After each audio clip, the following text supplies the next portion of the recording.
समष्टि व्यष्टात्मक जो संसार है वह सब माया ही है। श्री वशिष्ठ जी ने पूछा, भगवान, सृष्टि के आदमी देह के संबंध से संसार में भ्रमण करने वाला ये जीवात्मा माया रूप आकाश में स्थित हुआ किस अवस्था को प्राप्त करता है? भगवान शंकर ने कहा, मुनि, जिस प्रकार स्वप्न मनुष्य स्वप्न के संसार को देखता है उसी प्रकार वह जीवात्मा भी परम सूक्ष्म माया में आकाश में कर्मानुसार शरीरों को देखता है। जैसे आज भी स्वप्न मनुष्य चैतन्य घन आत्मा के सर्वत्र व्यापक होने से स्वप्न में कार्य करता है, वैसे ही देहधारी जीवात्मा भी जागृत अवस्था में कार्य करता है। जिस तरह शून्य स्वरूप वेताल वास्तविक दृष्टि से असद रूप है किंतु भ्रम से सदरूप प्रतीत होता है, उसी प्रकार ये समस्त जगत वास्तव में असत है किंतु भ्रम से सदरूप प्रतीत होता है। इसलिए जगत का कारण वास्तव में अहंकार ही है। ये संसार वास्तव में सत्य नहीं है, न ये कल्पित है, न क्षणिक है, न ये कुछ उत्पन्न ही होता है और न कुछ विनष्ट ही होता है। वास्तव में इसका अत्यंत अभाव है। चेतन जीवात्मा ही संपूर्ण प्रपंच की संकल्प रूप से अपने में उसी प्रकार कल्पना करता है जिस प्रकार मनुष्य स्वप्न में नगर का निर्माण और विनाश करता है, पर जागने पर वास्तव में उसका स्वप्न के देश और काल से कुछ भी संबंध नहीं रहता। इस विनाशशील संसार का वास्तविक स्वरूप तत्व से समझ लेने पर इस माया रूप संसार की भेद सत्ता का अभाव हो जाता है। तदनंतर ज्ञान पूर्वक ध्यान के अभ्यास से कल्याण में शिव स्वरूप परमात्मा की प्राप्ति हो जाती है। नहीं तो ये जीवात्मा अपने कर्मानुसार देह इंद्रिय आदि के संयोग क्रम से मृगी, लता, कीट, देव, असुर आदि रूप हो जाता है। नित्य, व्यापक, अत्यंत दृढ़ और विश्व में व्याप्त एवं विश्व के कर्ता जिस पर ब्रह्म में यह जगत कल्पित है, विवेक होने पर वह जगत न दूर है, न समीप, न ऊपर, न नीचे, न आपका है, न मेरा, न पहले था, न आज है, न प्रातः काल में है, न सत्य है, न असत्य, और न सत्य और असत्य के मध्य में है। अर्थात वास्तव में ये कल्पना मात्र ही है। मुनि, जैसा आपने पूछा वैसा ही मैंने उत्तर दे दिया। आपका कल्याण हो। अब हम लोग अपनी अभिलाषित दिशा की ओर जा रहे हैं। पार्वती, आओ, उठो। श्री वशिष्ठ जी बोले, श्री राम, ऐसा कहकर वे नीलकंठ भगवान शंकर, जिनके ऊपर मैंने उस समय पुष्पांजलि समर्पित की थी, अपने परिवार के साथ आकाश की ओर चले गए। तब पहले से ही शांत स्वभाव वाला मैं त्रिभुवन के अधिपति उमापति के जाने के बाद क्षण भर चुप रहकर उनके स्मरण पूर्वक उनके द्वारा उपदिष्ट परमात्म देव का ज्ञान पूर्वक ध्यान रूप पूजन नवीन, परिष्कृत और श्रद्धा आदि से पवित्र हुई बुद्धि से करने लगा।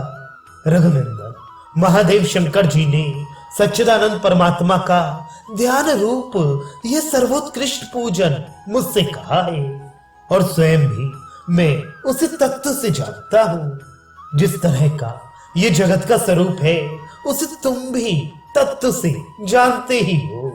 जैसे जल का द्रवत्व स्वभाव है, जैसे वायु का स्पंदत्व स्वभाव है और जैसे आकाश का शून्यत्व स्वभाव है, वैसे ही परमात्मा का सृजन स्वभाव है। श्री राम, तब से लेकर आज तक उसी क्रम से मैं शांति पूर्वक परमात्मा का ध्यान रूप पूजन करता आ रहा हूँ। इसलिए मनुष्य को धन और बंधुओं की उत्पत्ति और विनाश होने पर हर्ष और विषाद नहीं करना चाहिए, क्योंकि ये सभी संसार के अनुभव सदा विनश्वर ही है। श्री राम, परिमथनशील चित्र विचित्र परिस्थितियां जिस प्रकार आती हैं, जाती हैं और पुरुष को पराजित करती हैं, यह सब तुम भी जानते ही हो। इसी प्रकार प्रेम और धन आते रहते हैं और यूं ही चले भी जाते रहते हैं। न जगत के व्यवहार वास्तव में न तो तुम्हारे अंदर है और न तुम ही उनके अंदर हो। इस प्रकार यह जगत तुच्छ ही है। केवल चेतन स्वरूप व्यापक देह वाले श्री राम, यह जगत तुम्हारा संकल्प होने के कारण तुम्हारा स्वरूप ही है। अतः तुम्हारे लिए हर्ष और शोक का प्रसंग ही क्या है? तात तुम चिन्मात्र स्वरूप हो। ये जगत तुमसे पृथक नहीं है। इसलिए तुमको किस प्रकार और कहां है और उपादेय की कल्पना हो सकती है। तुम सब ज्ञान स्वरूप और उदारधी होकर सदा ब्रह्म के ध्यान में तत्पर होते हुए समुद्र की तरह परतृप्त रूप से स्थित रहो।